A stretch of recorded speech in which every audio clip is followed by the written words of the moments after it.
We are in revolutionary times.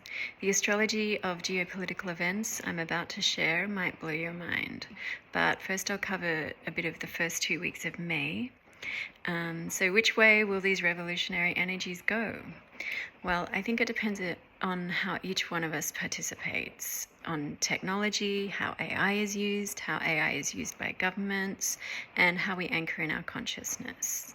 If you see me looking to the left, I'm looking at my 7 pages of notes, so let's have a big talk. If you want things to settle down soon, or you hope to sustain your comfort zone like business as usual, it is, sorry to say, unlikely. I'm going to go through the transits and some historical events that occurred during previous times where we had the same transits, and you'll see links with the present day events. You might understand why it is said that astrology is the longest running data science project that humans have ever documented, going back thousands of years. Astrology that focuses on world events like this is called mundane astrology, though it's not exactly mundane. And astrologers who specialize in this type of astrology go into more detail. This is not my usual focus, but I really wanted to share with you this big picture perspective of where we're at in the planet right now. Drink water. We all need it. I want to give recognition to one of my teachers, my astrology teachers, who I studied what's called minor aspects and harmonic astrology with. That's Rick Merlin Levine. He's been doing a really great job with a series of videos covering some of these longer term world events and tracking the astrological cycles related to them. Before the forecast and geopolitical talk, I want to let you know that I am doing a longer astrology talk online on May 16th at 7 p.m. New York, USA time, hosted by my colleague Marissa Adele. In that talk, I will cover the astrology forecast on a personal level from mid-May through to the end of June. That may go for up to an hour, and then I'll do an additional talk on your astro intuition. This will give you insight into how your natal chart describes your intuitive skills. We are all intuitive, so I'm not going to be using astrology to tell you if you are or you aren't.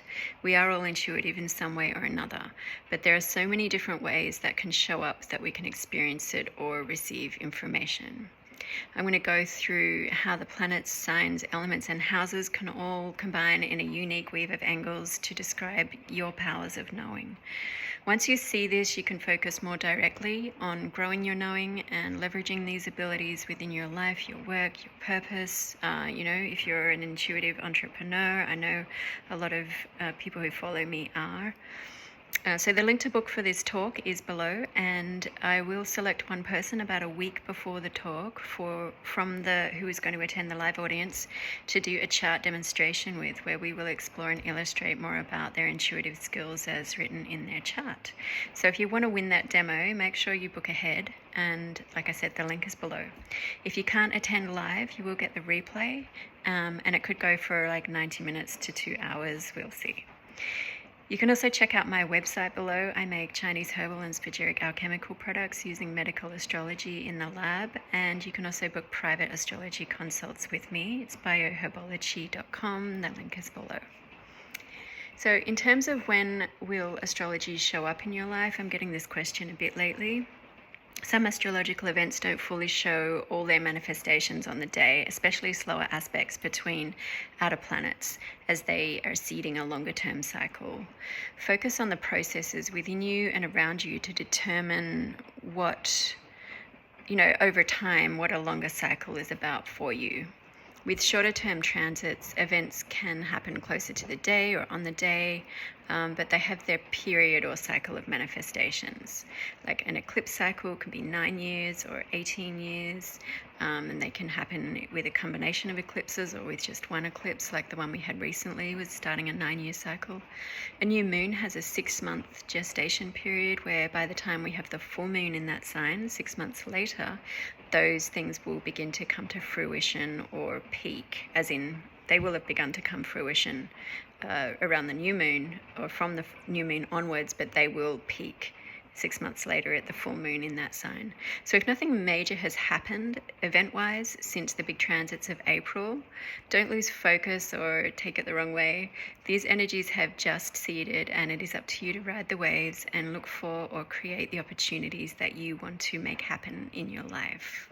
If you have your chart, you can check out what houses and any natal planets or angles that were aspected to by these events to see which way the waves are going for you, or do a private consult with me.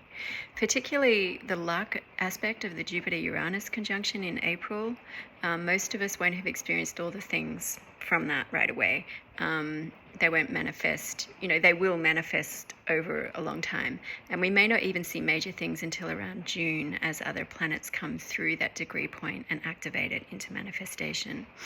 So you should be recognizing what seeds planted in you, and you should still be working on your things towards it, especially in the Taurus house of your chart. This kind of transit luck does not just get handed to you. You have to participate. It's like a wave, and you can be catching it in as many ways as you can, like throw up 10 balls and a few of them will land. It would be a waste of these energies at this time to put all your eggs in one basket or just fixate on hoping for one thing, one way for things to happen. Okay, the cosmic lovers, Venus and Mars, have just both entered their respective home signs, making them very comfy, powerful, and expressive. It means they're both in their element. They're not held back or muted in any way. Venus entered its home sign of Taurus on the 29th of April and will be there until the 29th of April and will be there until the 23rd of May. Venus also rules Libra, and when in Taurus, it rules Libra and Taurus. When in Taurus, the Venusian powers are very much about a sensual, decadent, romantic, long-lasting love or abundance, because Taurus also is about money and physical plane investments.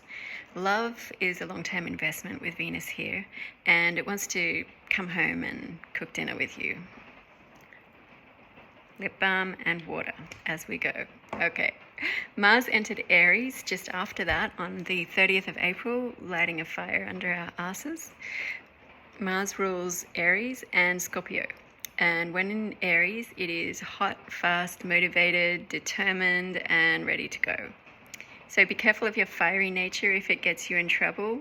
But firebending starts with knowing that you can wield fire horizontally or vertically.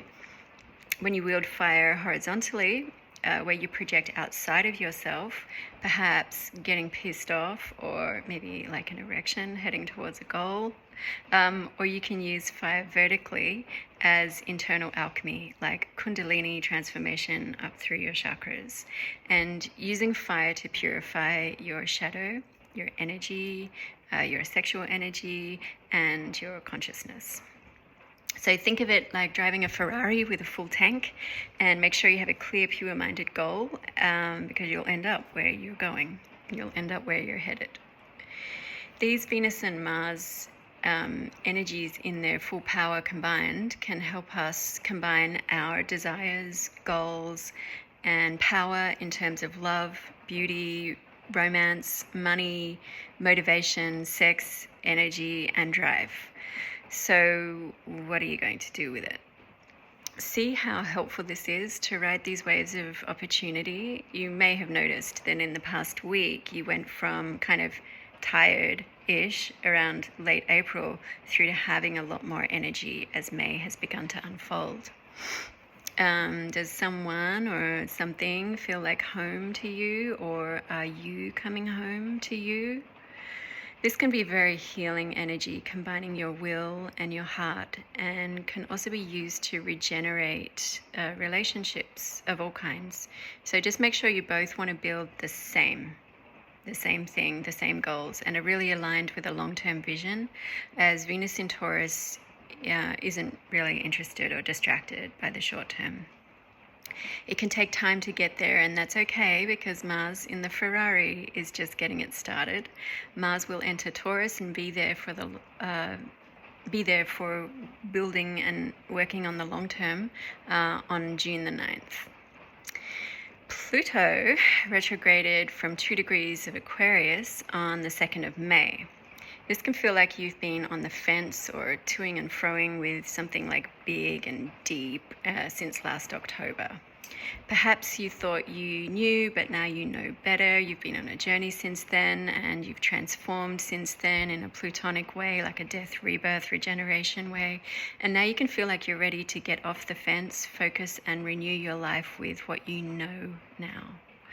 You can also want to go deeper to heal, like do any shadow work or trauma healing therapy that has been revealed as something that has been holding you back, or maybe the reason why you've been indecisive, or now that you're seeing your back and forth. And that was part of not recognizing what is home or what is aligned for you. I do have much more to say about Pluto in a moment with world events. Just really still sharing now the early part of May forecast.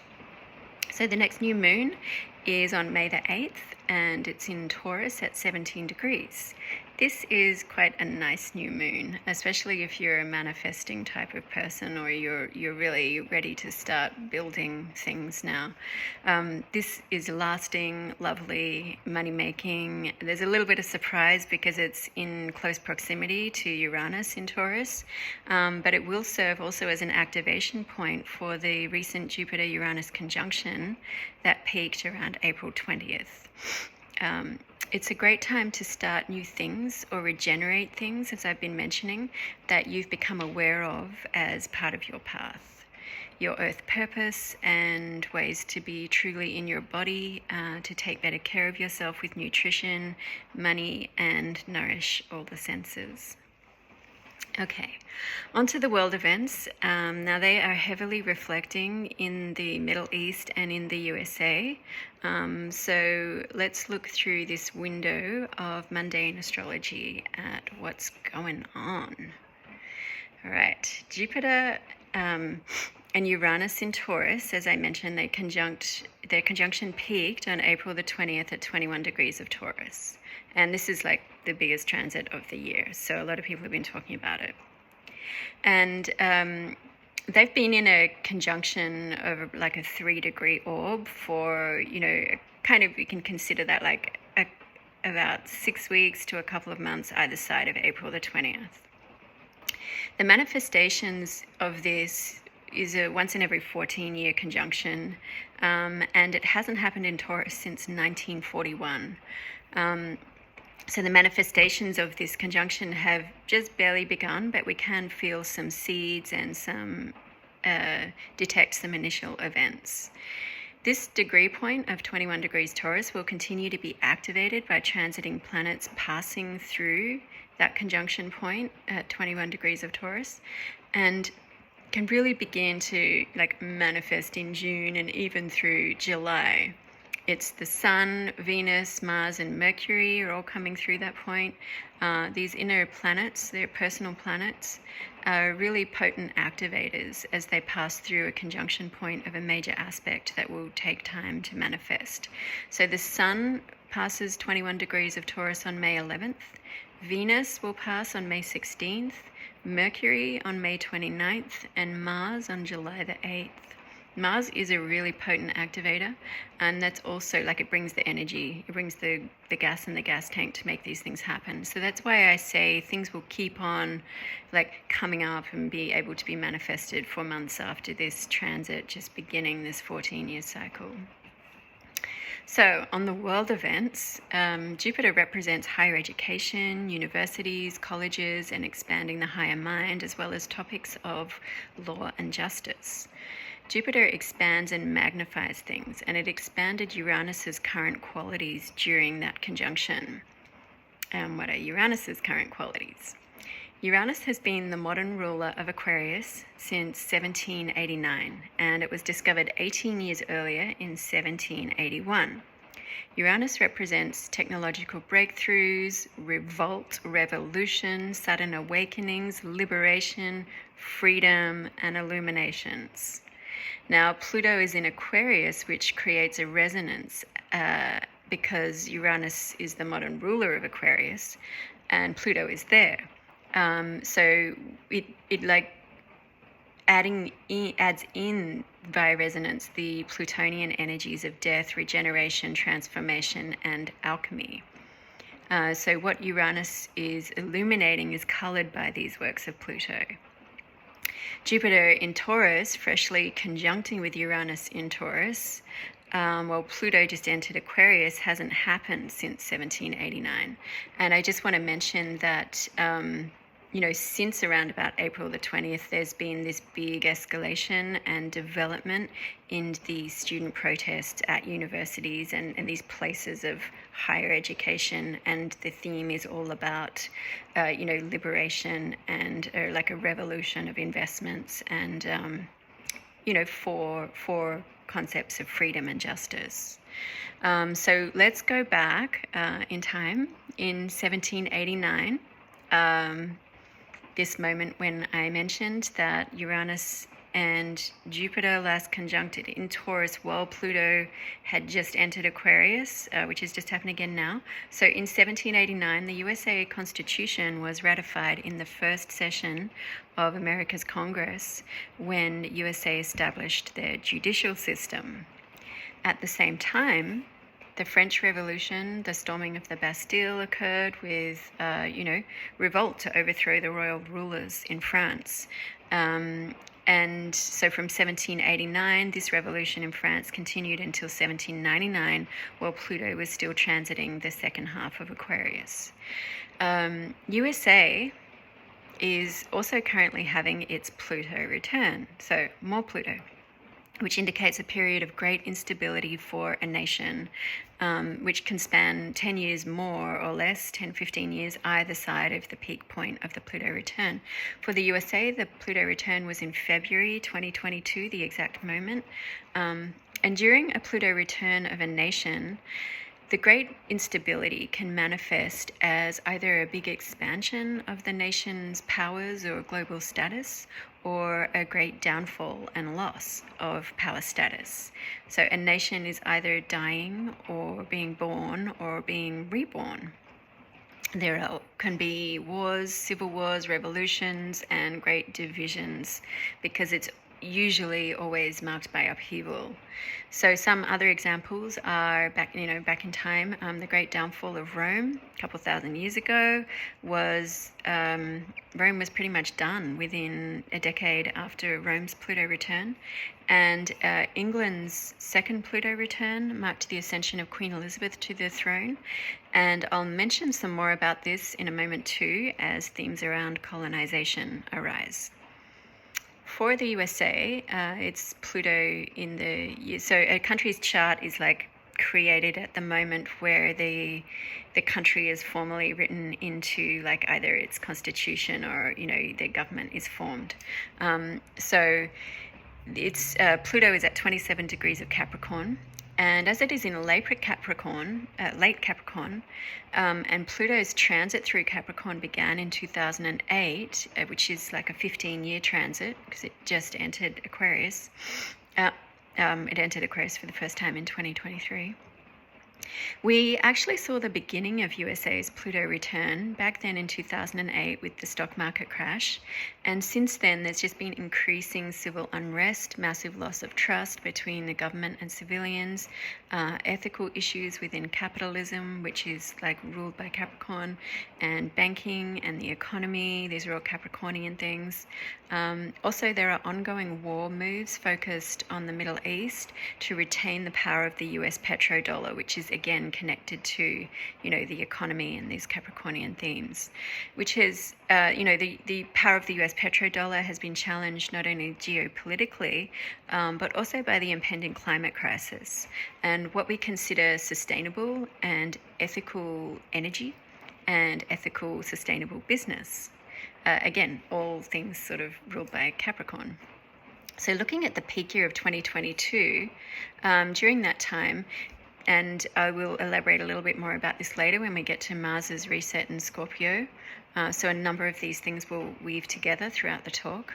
So this peak year of USA's Pluto return in 2022, the USA was instrumental in response to Russia's invasion of Ukraine, with initiating sanctions against supply of gas coming from Russia.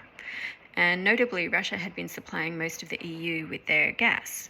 Now, at this time, we have the USA and Israel moving into position to supply the EU with gas instead. And these new gas deals are for gas that has been discovered in the past decade, even actually going back to first explorations with more modern tech in 2010. Gas has been discovered in the Mediterranean Sea, and it's offshore of Lebanon, of Egypt, of Israel, and of Gaza. On October the 29th in 2023, Israel issued 12 gas exploration licenses for this area, which is called the Leviathan gas field. And they were issued to 6 big fossil fuel companies like ENI and BP, etc., to explore for this offshore gas and find even more. So this can be seen as a potential purpose for the new pier that the USA is also building now in Gaza. And Pluto is highlighted when there is a story behind a story, because it has to do with the shadow or the unseen, or what's in the darkness, or what's in the underworld as well. And also, it's like a ruler of resources and gas and fossil fuels that are found under the ground, because it literally rules the underworld, or if we step out of mythology into the physical plane, like what is under the earth, what's in our physical underworld. And Pluto is the modern ruler of Scorpio. And both of these archetypes symbolize the underworld. They symbolize any kinds of resources under the soil, under land or under sea. Okay, in May, all the planets are moving direct except for Pluto, which is barely like appearing to hover, like from our earthly perspective, at the same degree and minute point. And when a planet is stationing retrograde, or is stationing like this because it recently retrograded, it becomes energetically kind of like a heavyweight drag. So Pluto is really like this sustained bass note, setting a hum, setting a tone for the whole month. Because from our position, it's basically not moving for weeks. Okay, on the 25th of May, Jupiter, fresh out of this Jupiter-Uranus expansion conjunction, Jupiter's the expander, Jupiter moves into Gemini and begins within a 2-degree orb a powerful trine to Pluto over in Aquarius, which will be exact by the 2nd of June. But it will be within orb, it will be active, starting in the later part of May. This energy between Pluto, Uranus, and Jupiter is already activated, as I've been discussing. And in this Jupiter-Pluto trine, these Plutonian energies will be magnified, because that's what Jupiter does. It's a magnifier or an expander. And once in Gemini, it will magnify these topics with Gemini intellectual curiosity, and people will be more motivated to learn more about what's going on and what it is that we have to transform. So Jupiter magnifies, Gemini is the curious, wanting to learn mind, and Pluto is the transforming regeneration, death, rebirth process. Okay. And previous Jupiter-Pluto aspects brought us the Jupiter-Pluto conjunction on April the 5th of 2020 in Capricorn, which was the beginning of the pandemic shutdowns. And when Saturn and Pluto conjuncted on the 12th of January in 2020 was when the pandemic was announced. And previous pandemics also have a Saturn-Pluto theme, which I will mention again soon. So the coronavirus had been discovered in China in late December 2019, and was announced in January with the Saturn-Pluto conjunction. So on May the 6th this year, Saturn will come into a 45-degree aspect to Pluto, which is called a semi-square, which is its first challenging aspect to Pluto since that conjunction in January 2020, which was the announcement of the pandemic. Okay, so let's look at some prior events that are connected to events today or in these times that occurred during Saturn and Pluto aspects. In 1898, when Saturn opposed Pluto, that was when the World Zionist Organization was formed. So we can see the themes and the geopolitical events are in great pattern recognition with the astrology. And by looking back to the past transits and planetary aspects, we use astrology as a predictive tool while we observe the themes of these archetypes as they unfold and as they go through their next developments, and it's like a next chapter. There's also more links in these cycles of aspects between Saturn and Pluto, going back to around 1918 to 1920. That was when the flu pandemic happened then, and the last great pandemic that we had, that was also Saturn-Pluto, and also it was World War One. And also later again, it was Saturn and Pluto in 1947 with World War II events. Also around 1920, just to reflect with some other, many other countries are involved. I'm trying to focus on what's relevant to what's going on today. But around 1920, India and Pakistan's rebellion against England's colonial rule for them to gain independence was really brewing and growing. And also in 1922, documents were created around establishing Israel in the land of Palestine. So when we get to the next Saturn-Pluto contact in 1948, the UN was founded and Israel was legally created, and India and Pakistan gained independence from Britain, redefining some of their borders also in 1947. And that was the ending of a 300-year colonial rule for India and Pakistan. Notably, England's colonial rule of India and Pakistan began with the Dutch East India Company, which was formed in the year 1600, which was during Queen Elizabeth I's reign, just before her reign ended in 1603. So harking back to when I mentioned England's second Pluto return, and I mentioned that was when Elizabeth I was ascended to the throne. Although it wasn't until 1647 when England began its rule of Bombay, it did all begin with the Dutch East India Company.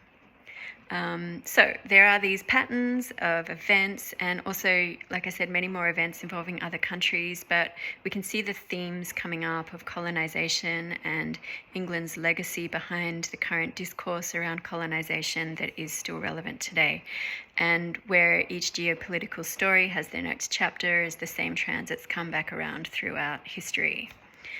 All these Saturn-Pluto aspects are covered in more detail by Rick Merlin Levine in a video that he did a while ago, which I could link below. So, wow, huh? That's why I wanted to share all this. When you see the patterns throughout astrology, throughout time and global events, it really is quite a cosmic weave of angles. So I want to add into the cosmic weave Mars's last rebirth, which happens when a planet is conjunct with the Sun. So Mars and the Sun meet every 2.2 years, and the last meeting was in Scorpio in November 2023. When Mars and the Sun meet in a sign, the whole world's energy, Mars is like the chi that we have to do things with. It's like the fuel in the tank, and the whole world's energy will in some way be focused on the themes of the sign in which Mars met the Sun. So the last one was in Scorpio, and before I elaborate on these scorpionic themes, it will be easier to illustrate with going back to the two Mars-Sun resets before that. You'll get it more easily this way. So September 2019, I think it was September. It was later in 2019. Mars and the Sun met in Virgo.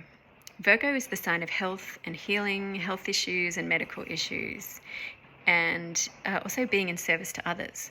And even though it was already building up, within a few months of September 2019, by December 2019, the pandemic virus was identified, the C19 virus, and over the next couple of years, whether people wanted to or not, the focus was on health. So, this is something that will happen to global collective focus, even if people don't want to. And, with a Mars-like flare, people who didn't want to focus on it and people who did want to focus on it. We had all these arguments over the pandemic, over masks, how to handle it. And it was this archetypal energetic of Mars aggression, action, and warrior-like vibes combined with Virgo's health, medicine, compassion, care, being in service to others, and healing energies. So you see, whether people want to or not, Mars will direct our energy and focus.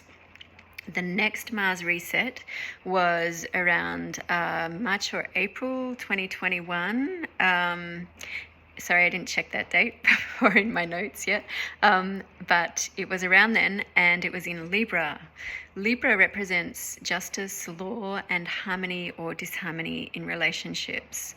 While Libra does prefer harmony, often transits like this, with Mars, can reveal where harmony is lacking and where justice is lacking. And from there, we strive to make things more just.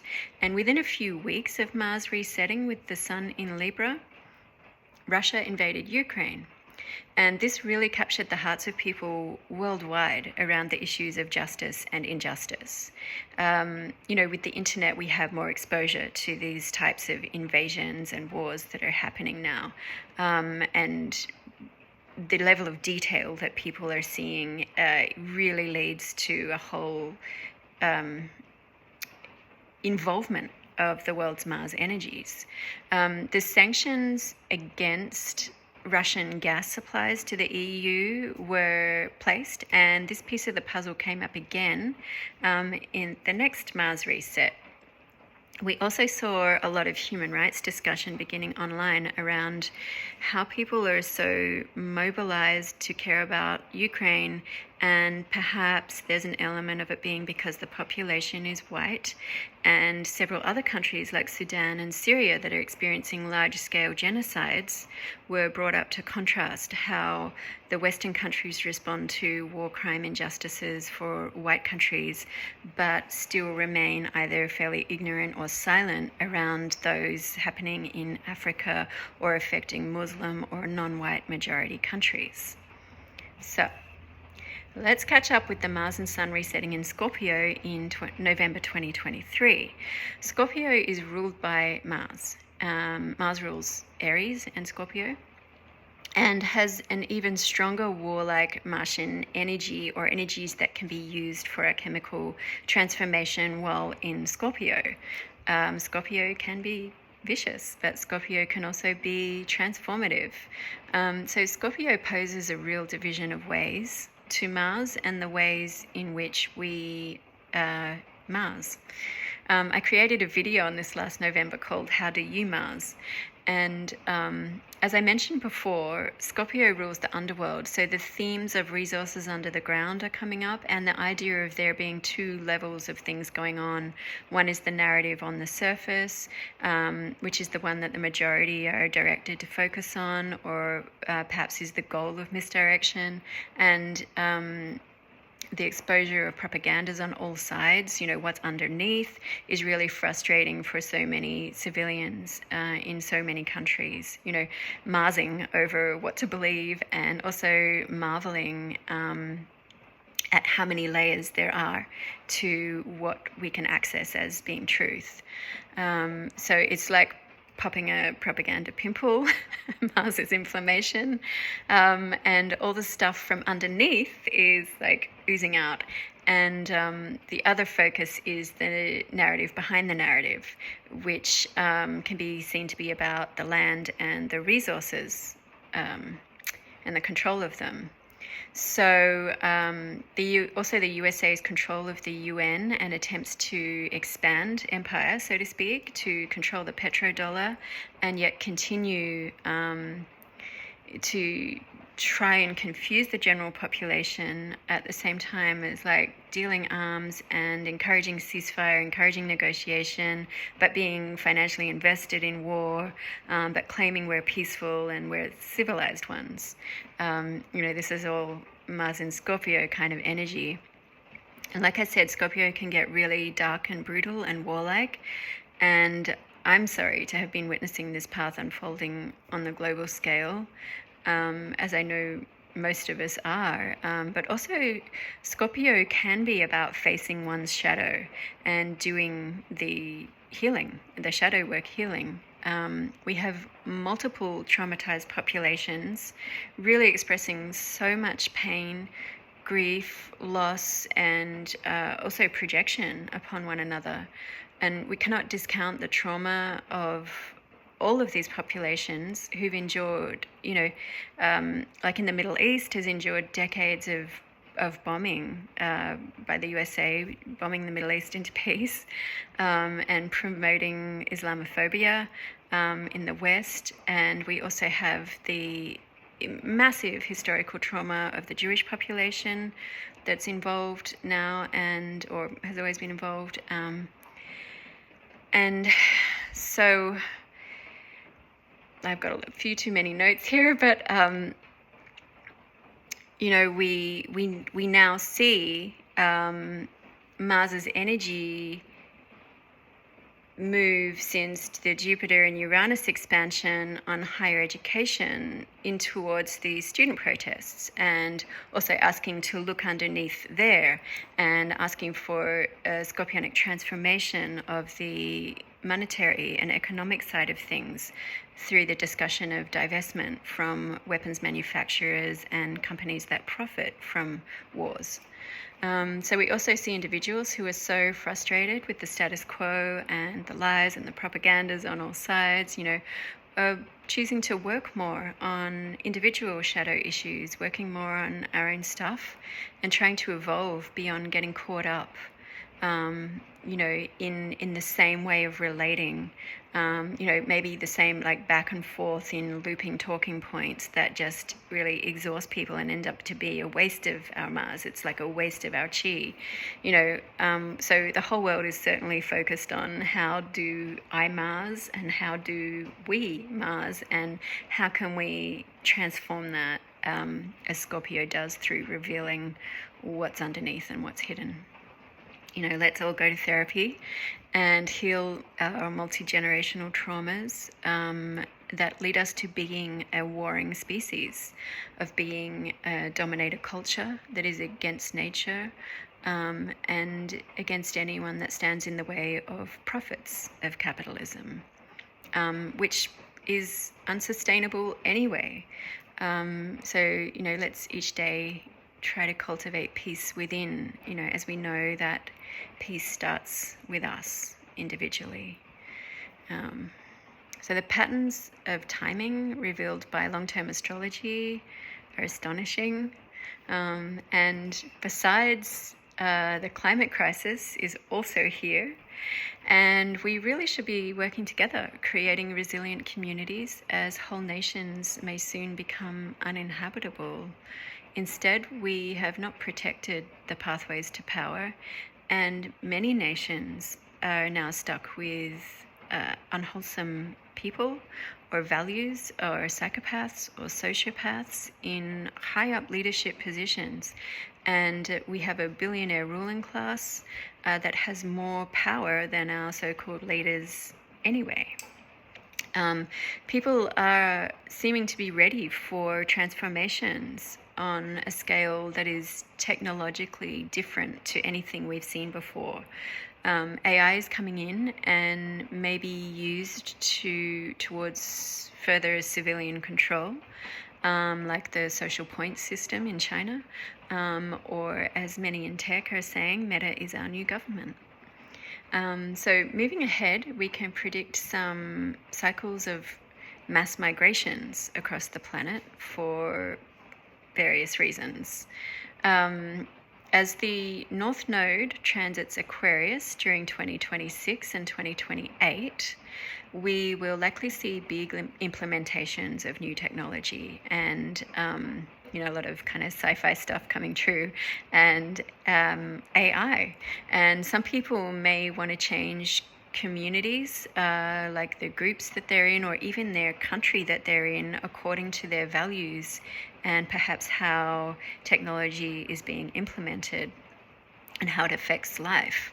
And then as the North Node transits Sagittarius during 2029 to 2031, we could likely see many people, like millions, I don't know, maybe billions of people wanting to migrate long distances, like to another country, or from one side of a country to another.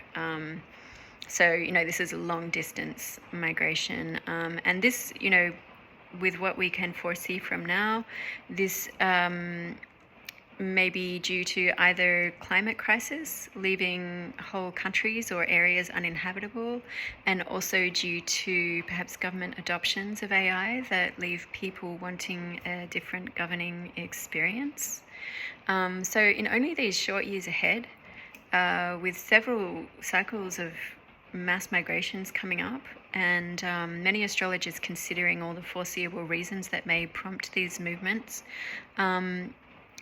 it could seem totally myopic, short-sighted to be at war now in the way we are, to be committing war crimes against so many people to get some more gas and oil and land, when it's unsustainable technology and when whole areas may become uninhabitable due to climate crisis and our stagnation in shifting out of unethical or unsustainable business and economies, and also our current stuckness in not being able to prevent toxic leadership. So I truly hope to inspire humanity to focus together on solving our very imminent problems, and what collaborating towards solutions could really look like, and doing it for what truly matters.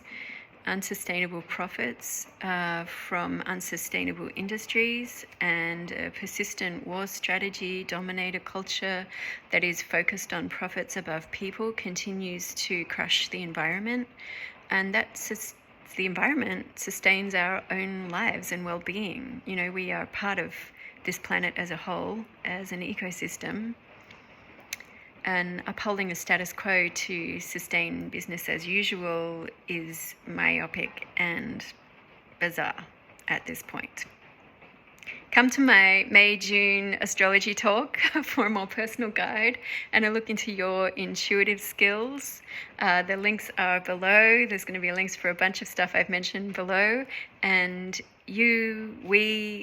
we are all going to need our intuitive skills more and more as this century unfolds. Love, love, love, and take care of each other. It's so important.